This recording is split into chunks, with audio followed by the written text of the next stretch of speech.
New across the pond, but sure to come across the world at some point, is the Motorola Titanium, an Android-powered phone that is certified to military spec 810G in the US, which means it's oblivious to water, dust, shock, vibration, low and high pressures, solar radiation, high and low temperatures, and yes, pyro and gunfire shock. I'm impressed. With an obviously one-piece design, there's a front-facing QWERTY keyboard and capacitive touchscreen. Specs are slightly last year, but understandable. Android 2.1, a 3.1-inch 480 by 320 capacitive touchscreen, Wi-Fi, GPS, Bluetooth, etc., microSD expansion, a whopping 1820 mAh battery, and a 5-megapixel camera. Motorola are on a roll, also launching the Droid 3, doubtless to appear in Europe as the Milestone 3, with a 4-inch QHD 960 by 540 touchscreen, slide-out 5-row keyboard, 8-megapixel camera with full 1080p video capture. Pretty much the most cutting-edge QWERTY flagship in the world. Inside there's a dual-core 1GHz processor, Android 2.3, HDMI screen mirroring, plus a bunch of enterprise goodies, including the full Quick Office suite, GoToMeeting, receiver, plus device and SD card encryption, and more. If you fancied my top pick, the Samsung Galaxy S2, but couldn't quite afford it, it's worth noting that there's a budget version on the way, the Galaxy R. Styling is almost identical, the processor's also dual-core, there's a slightly smaller 4.2-inch screen, a metallic back, a Super LCD rather than Super AMOLED display, and a humbler 5-megapixel camera. Pricing hasn't yet been announced, but I'd expect a good £100 price drop from the SGS2. Orange in the UK has launched the Barcelona, another Android entry into the QWERTY candy bar arena with a 2.6-inch capacitive touchscreen display, probably quarter VGA. Specs are modest, a 3-megapixel camera, Wi-Fi, GPS, etc. are all there though, and it will come with Android 2.2. There's an old English saying, you can't squeeze a quart into a pint pot. For the non-English here, a quart was 2 pints, and a pint is just over half a litre, but let's not get sidetracked. In the E6, Nokia has tried to squeeze the proverbial quart, all the N8 and C7's electronic goodness and touch functionality into the classic E71, E72 diminutive pint form factor. And Nokia has failed, not because the E6 is a bad attempt at performing this miracle, but because it simply can't be done.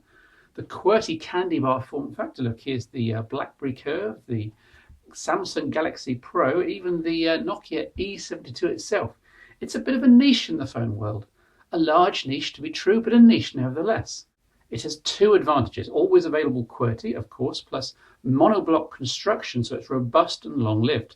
Oh yes, and for some reason, these devices always seem to have bigger batteries than their larger cousins, and so usually have monster battery life as well. But there are also some big disadvantages, especially today in 2011. Whether it's playing back videos, browsing websites, scrolling through social networks, navigating in a car, playing high-res games, admiring photos, all of these activities need one thing, a big display.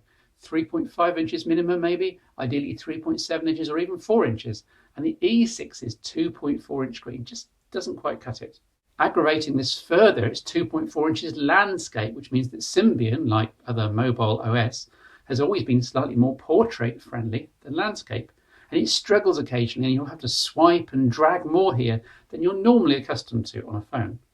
Yes, I said swipe, because the E6 has a capacitive touchscreen, protected behind Gorilla Glass, just as on the N8, but smaller. It's very bright too, not OLED, but standard TFT, just cranked up to the nth degree. The resolution is actually higher than the N8, set to VGA, giving a higher pixel density than the iPhone 4, amazingly. In fact, the resolution's higher than that in all the other current Symbian phones, just packaged in a smaller form. Making quite a few applications a little, well, fiddly. Nokia has done what it can to tweak most of the standard apps for bigger icons and buttons, and it works much of the time. Just every now and then something looks wrong or is too fiddly to be practical. Third-party apps fare slightly worse, though I'm sure compatibility will improve with time. Memories of the E90 from 4 years ago, also with a non-standard display resolution. The touch and type concept does work rather well though, and I quickly got used to the combination of touchscreen plus D-pad and keyboard. The E6 offers several ways to navigate around the interface, and it's great to have the choice at every turn. If I've sounded a little negative up till now, then let me throw in a huge positive to balance things out. The Nokia E6 is gorgeous. The materials used, the build quality, the attention to detail at every stage. The feel in the hand, it's all quite stunning, possibly the best built phone I've ever used. On the front, the one-touch hardware keys are all configurable, including for long presses. The keyboard is superbly sculpted and, though tiny, one of Nokia's best. On the back, there's Nokia's usual 8-megapixel EDOF camera. Cue cheers or boos, depending on your stance on EDOF, but here are some sample photos. Annoyingly, without even the slightest recess, so keep this baby away from coins, keys and dirty desks. There's a dual LED flash which doubles as a torch in the usual built-in Symbian way. And video capture is superlative at 720p. Here's a sample. So this is a test video in rather changeable but sunny conditions here in the UK on the Nokia E6. Should be the same EDOF with excellent video capture as the C7 and E7. Let's have a look at the audio quality, and I'll just pan around a tiny bit so you can see the frame rate and bit rate being used. This is filming at about 60 centimeters on the Nokia E6, and the sun's still out. That's great.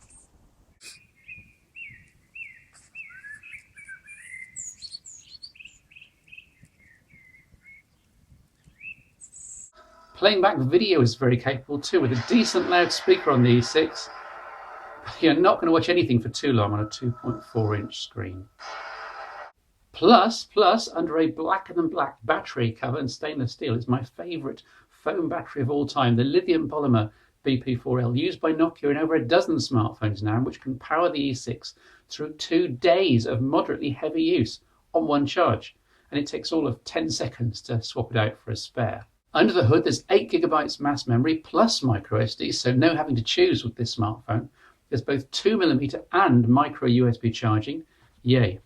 The ARM processor and Symbian Nano keep things chugging along quite quickly, and I had no lag issues other than in the usual places, rendering large websites, reading messages in Nokia email, and trying to use Nokia social networking.